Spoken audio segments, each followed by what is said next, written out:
The night Emma discovered what Lucas had been hiding in his basement, she stood frozen at the top of the stairs, her hand trembling on the railing, tears streaming down her face as she realized that everything she thought she knew about the boy she loved was built on a foundation of carefully constructed lies. The soft glow emanating from below, the sounds she could not quite identify, the look of absolute terror on his face when he found her there. It all crashed over her like a wave, drowning every assumption, every tender moment, every whispered promise they had shared over the past 8 months. In that singular, devastating instant, Emma understood that loving someone means nothing if you do not truly know them, and the boy next door, the one who had captured her heart with his shy smile and gentle hands, was a complete stranger. Lucas had moved into the old Victorian house next to Emma's family home in March, arriving on a rainy afternoon with nothing but a rusted pickup truck filled with boxes and furniture that had seen better days. Emma had been sitting on her porch swing, supposedly studying for her college entrance exams, but actually watching the moving process with undisguised curiosity. He was tall and lean, with dark hair that fell into his eyes and a face that seemed to carry the weight of untold stories. What struck her most was how alone he appeared. No family helped him unload, no friends showed up with pizza and jokes, just him, making trip after trip in the rain, his clothes soaked through, his expression unreadable. Something about his solitary struggle tugged at her heart, and before she could talk herself out of it, she grabbed an umbrella and walked across the lawn to offer help. If you believe in the power of kindness and second chances, if you believe that everyone deserves to be understood before they are judged, please take a moment to like this video. Share it with someone who needs to hear this story. Leave a comment with your thoughts, and subscribe to our channel for more stories that touch the heart and open the mind. Now, let's continue with Emma and Lucas's journey. He had been startled by her appearance, almost dropping the box he was carrying. Up close, she could see that his eyes were an unusual shade of gray, like storm clouds, and there was a guarded quality to his expression that spoke of past hurts and broken trust. He accepted her help with reluctance, speaking only when necessary, but Emma was not easily deterred. She made jokes that he did not laugh at, asked questions that he answered in monosyllables, and worked alongside him until every box was inside and the truck was empty. When they finished, she invited him to her house for dinner, but he politely declined, thanking her with a formality that felt like a wall between them. She watched him close his door, wondering what circumstances had brought such a young man to live alone in such a big, old house. Over the following weeks, Emma made it her mission to befriend the mysterious boy next door. She brought him homemade meals with notes saying she had accidentally made too much food. She waved enthusiastically whenever she saw him, even when he barely acknowledged her. She learned his routines, noticed that he left for work at 7 every morning and returned around 6, always carrying groceries, always alone. She observed that he never had visitors, never played music loud enough to hear, never did anything that would draw attention to himself. He was living like a ghost, present but not really there, and it broke her heart in ways she could not fully explain. The breakthrough came on a sweltering July evening when Emma saw him struggling to fix his broken porch railing. She walked over with her father's toolbox and her most confident smile, and this time when he tried to refuse her help, she simply started working beside him without waiting for permission. They worked in comfortable silence as the sun set, and when the railing was secure, he finally looked at her, really looked at her, and something shifted in his expression. He invited her inside for lemonade, and though the house was sparsely furnished and oddly impersonal, she accepted. They sat on his worn couch and talked for hours about books and movies and dreams, carefully avoiding anything too personal, but it was a start. From that night forward, they became inseparable. Lucas began to smile more, to let his guard down in increments so small that only someone paying close attention would notice. Emma fell for him slowly and then all at once, the way you fall asleep, gradually and then suddenly. She fell for the way he listened when she talked, like her words were precious. She fell for his unexpected humor, dry and clever, that caught her off guard and made her laugh until her stomach hurt. She fell for his gentleness, the way he treated everything and everyone with a careful tenderness, as if the world might break. She fell for the sadness that sometimes clouded his eyes, the mystery of his past, the sense that he was carrying something heavy that he could not put down. But there were things that did not add up. He never talked about his family or his past. He never invited her upstairs or into certain rooms of his house. He disappeared sometimes for entire weekends without explanation, returning looking exhausted and troubled. He received strange phone calls that he always took in another room, speaking in hushed, urgent tones, and there was the basement. He always kept the basement door locked, and the one time she asked about it casually, his entire demeanor changed, becoming cold and distant until she dropped the subject. Emma told herself that everyone deserves privacy, that his secrets were his own, that love means respecting boundaries. But curiosity and concern gnawed at her. She noticed that he was losing weight, that dark circles appeared under his eyes, that his hands sometimes shook for no apparent reason. She noticed bills on his counter from doctors and specialists, prescription bottles he tried to hide, medical equipment catalogs left open. She noticed that sometimes, late at night, she could hear sounds from his house that did not make sense. Rhythmic thumping, mechanical whirring, muffled voices. Her imagination ran wild with possibilities, each more troubling than the last. The night everything changed, Lucas had invited her over for dinner.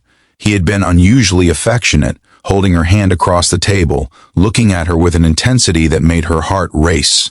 He told her she was the best thing that had ever happened to him, that she had given him hope when he had none, that he did not know what he would do without her. It felt like a confession and a goodbye all at once, and fear crept up her spine. After dinner, he excused himself to take a phone call, telling her to wait in the living room. But the call seemed urgent and distressing. She could hear the strain in his voice even through the closed door, and when it stretched past 30 minutes, she grew worried. She wandered through the house, looking for him, calling his name softly. That was when she noticed the basement door was ajar, just slightly, for the first time ever. The glow of light spilled from the crack and she heard sounds, equipment running, someone moving. Every instinct told her to turn back, to respect his privacy, but her worry overpowered her restraint. She pushed the door open and descended the stairs, each step feeling like a betrayal and a necessity in equal measure. What she found in that basement shattered and reconstructed her understanding of everything. The space had been converted into a medical facility, with hospital equipment, monitors, 4 stands, a adjustable bed, and medical supplies organized with meticulous care. But it was the photos covering one entire wall that made her knees weak. Pictures of a young girl, maybe 7 or 8 years old, with Lucas's eyes and smile. Pictures of Lucas and this girl together, at parks and birthday parties and ordinary moments filled with obvious love. And in the bed, pale and small and connected to various machines, was that same girl, now maybe 10 years old, asleep or unconscious, her chest rising and falling with mechanical assistance. Lucas appeared behind her so quietly she did not hear him coming.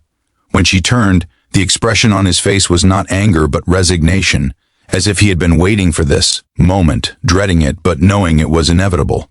He told her everything then, his voice hollow with exhaustion and grief. The girl was his sister, Maya, his only family after their parents died in a house fire 3 years ago. She had been caught in the fire, suffered severe injuries and brain damage, and had been in a minimally conscious state ever since. The doctors said she would never wake up, recommended institutional care, but Lucas could not abandon her. He worked 2 jobs to pay for her home care equipment, spent every free moment with her, read to her, played her favorite music, decorated her space with photos and memories, refused to give up hope even when every medical professional told him it was futile. He had moved to this town for a fresh start, to escape the pitying looks and whispered conversations of people who knew their story. He had built this basement facility himself, learning everything about medical care, getting certified as a home health aide, dedicating his entire life to his sister's care. He had kept it secret because he was afraid that people would think he was crazy or cruel for not letting her go. Afraid that authorities might intervene and take her away. Afraid that anyone he let close would eventually leave, because who wants to love someone whose life revolves around a tragedy with no happy ending? Emma stood there processing this revelation, tears streaming down her face, but not for the reasons Lucas assumed. She was not crying because she was scared or disgusted or wanted to run away.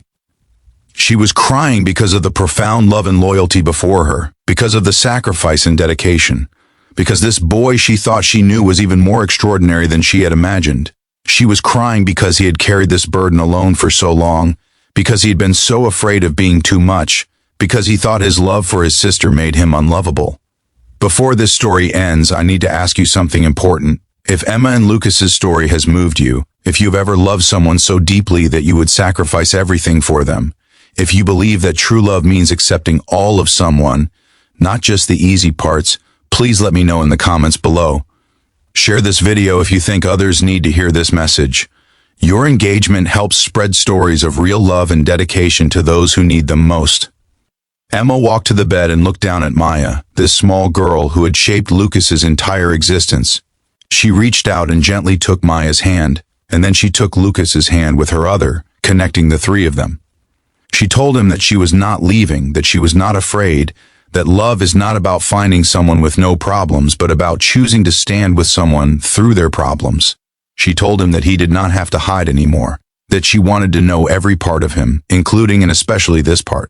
She told him that caring for his sister did not make him broken or damaged or too much. It made him the most beautiful person she had ever known. If you have ever felt like you are too much for someone, if you have ever hidden parts of yourself fearing rejection, if you believe that the right person will love all of you, type "I am enough" in the comments right now. Lucas collapsed into her arms then, years of loneliness and fear pouring out of him in great shaking sobs. And Emma held him, this boy who had been hiding the most beautiful secret, the secret of his enormous capacity to love against all odds and reason.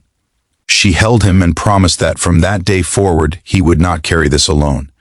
She began visiting Maya every day, reading to her, talking to her, bringing flowers for her room. She researched Maya's condition obsessively, connecting Lucas with new specialists and experimental treatments. She organized fundraisers to help with medical costs, bringing their community together in support. She loved Lucas not despite his responsibility to his sister, but because of it, because it showed her the depth of his character and the strength of his heart. 6 months later, on an ordinary Tuesday afternoon, Maya opened her eyes. It was brief, just a few seconds, but it was enough. Enough to validate Lucas's faith, enough to prove that love and persistence matter, enough to show that miracles happen to those who refuse to stop believing. Emma was there when it happened, holding Lucas's hand just as she had promised, and in that moment they understood that the biggest secret Lucas had been hiding was not about shame or darkness, but about a love so pure and selfless that it defied logic and medical science and every reasonable expectation.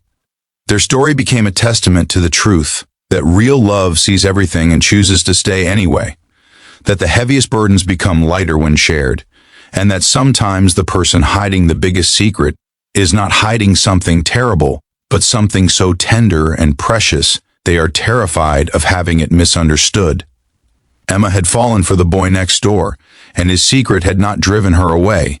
Instead, it had shown her what love truly means, and together they proved that hope, dedication, and unwavering faith can create beauty even in the darkest circumstances.